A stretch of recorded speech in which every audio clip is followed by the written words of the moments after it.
बाबू जगजीवन राम।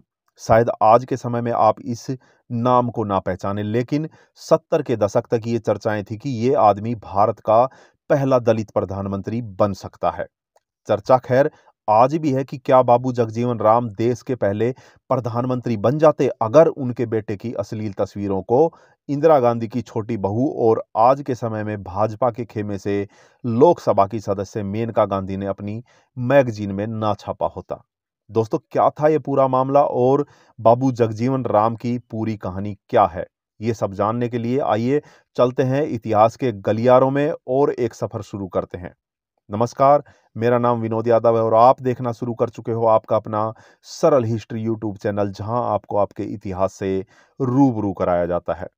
दोस्तों, बाबू जगजीवन राम की अगर भारतीय राजनीति में अहमियत समझना चाहते हैं तो इनका किया गया काम ही काफी है।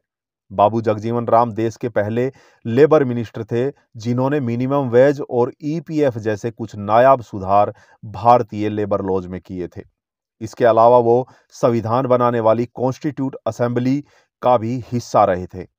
ग्रीन रेवोल्यूशन के समय वो एग्रीकल्चर मिनिस्टर होने के साथ ही 1971 की बांग्लादेश की आज़ादी की लड़ाई के दौरान भारत के रक्षा मंत्री भी थे। और भी ना जाने क्या क्या और बड़े बड़े काम इनके सर आते रहे।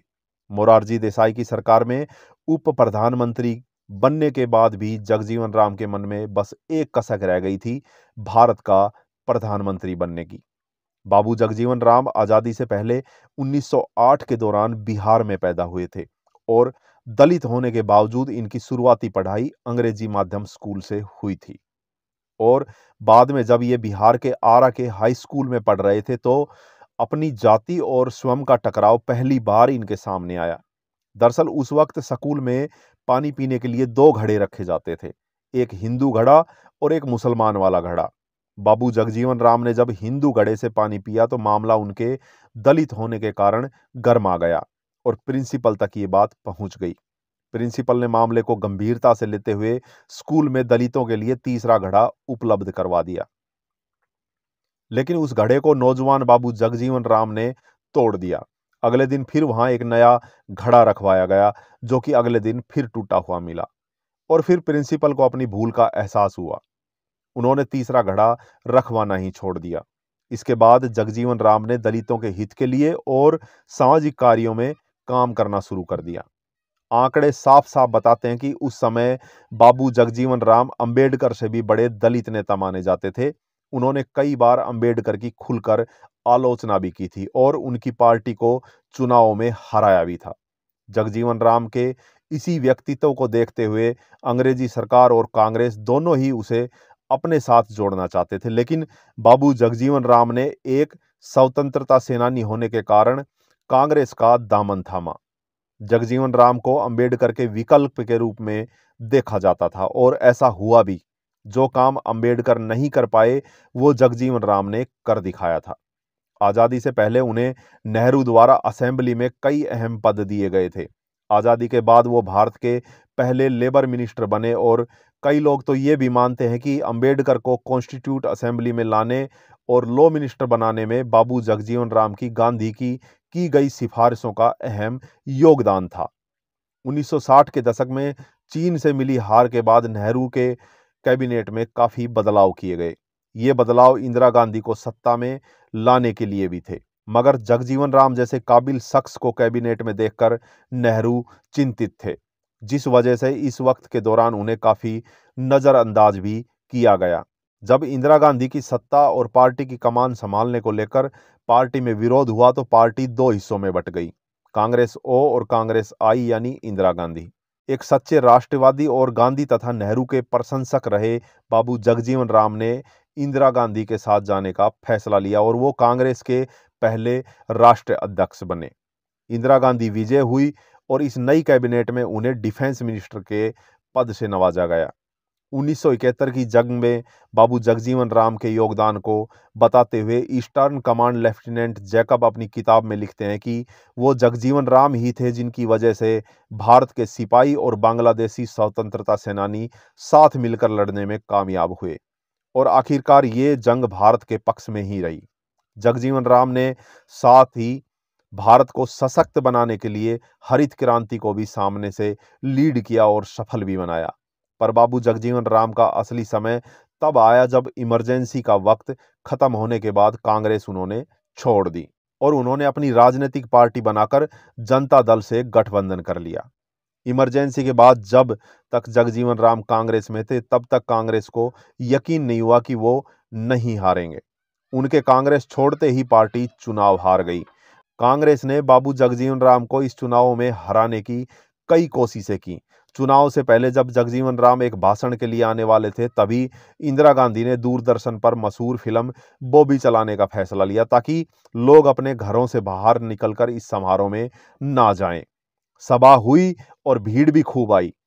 इतनी की कांग्रेस की बची खुशी उम्मीदें भी वहीं पे खत्म हो गई थी और अगले दिन अखबारों में खबर छपी, बाबू बीट बॉबी। मोरारजी देसाई की सरकार में कुछ अनबन देखी है और फिर अपना कार्यकाल पूरा किए बिना ही मोरारजी देसाई के बदले सरकार में दूसरे डिप्टी पीएम रहे चौधरी चरण सिंह को प्रधानमंत्री बना दिया गया।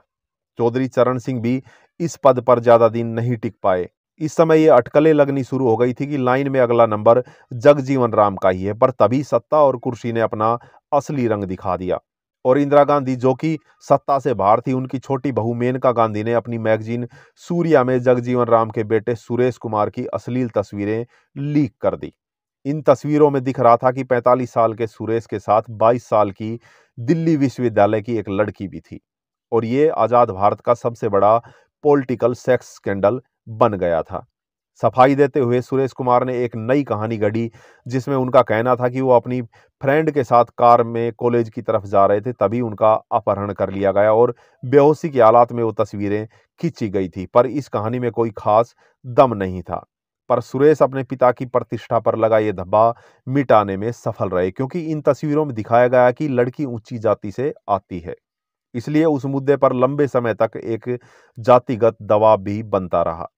इन तस्वीरों से जुड़े और भी कई विवरण सामने आते हैं, जैसे इन तस्वीरों को जनता के सामने लीक करने से पहले कांग्रेस और जगजीवन राम के बीच एक बार बात हुई थी जहां पर उन पर यह दबाव बनाया गया था कि अगर वो जनता पार्टी छोड़कर वापस कांग्रेस के खेमे में आ जाएं तो इन तस्वीरों को बाहर पब्लिक में आम करने से रोक सकते हैं।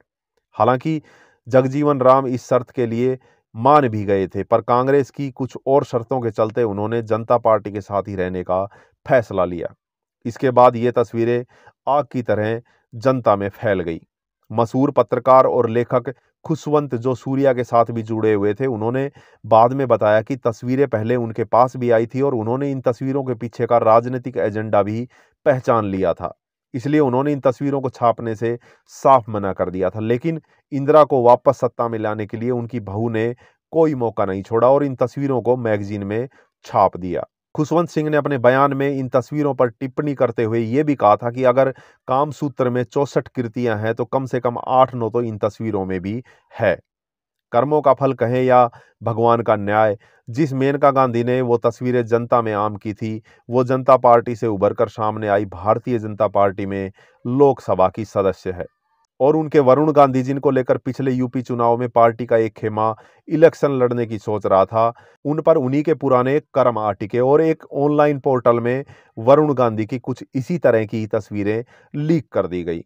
इससे वरुण गांधी की छवि को काफी नुकसान पहुंचा और आगे की कहानी तो हम सब जानते ही हैं। जगजीवन राम का राजनीतिक सफर भी इस स्कैंडल के साथ समाप्त हो गया था। अगले साल इलेक्शन में इंदिरा गांधी ने एक बड़ी जीत दर्ज की और बाबू जगजीवन राम ने इसके बाद पूरे जीवन कोई भी मंत्री पद नहीं संभाला। जगजीवन राम किसी न किसी रूप में लगभग 30 साल कैबिनेट का हिस्सा भी रहे और उनके नाम ये रिकॉर्ड भी है। इसके अलावा भी वो एक कुशल वक्ता और गहरे राजनीतिक भी थे और ये देखना काफी मजेदार होता कि अगर वो प्रधानमंत्री बन जाते तो क्या कांग्रेस उस दौर में कभी वापसी कर पाती। खैर, अटकलें तो कई लगाई जा सकती हैं। आपका इस बारे में क्या कहना है, इस बारे में हमें कमेंट जरूर करना और जाते जाते चैनल को सब्सक्राइब जरूर करना। वीडियो अगर अच्छा लगा हो तो इसको लाइक शेयर करना बिल्कुल मत भूलना। दोस्तों, अगर आप इतिहास और टेक्नोलॉजी के बारे में और अधिक जानना चाहते हैं तो हमारी वेबसाइट सरलहिस्ट्री.com पर विजिट अवश्य करें। इसका लिंक आपको डिस्क्रिप्शन में मिल जाएगा। वीडियो देखने के लिए धन्यवाद।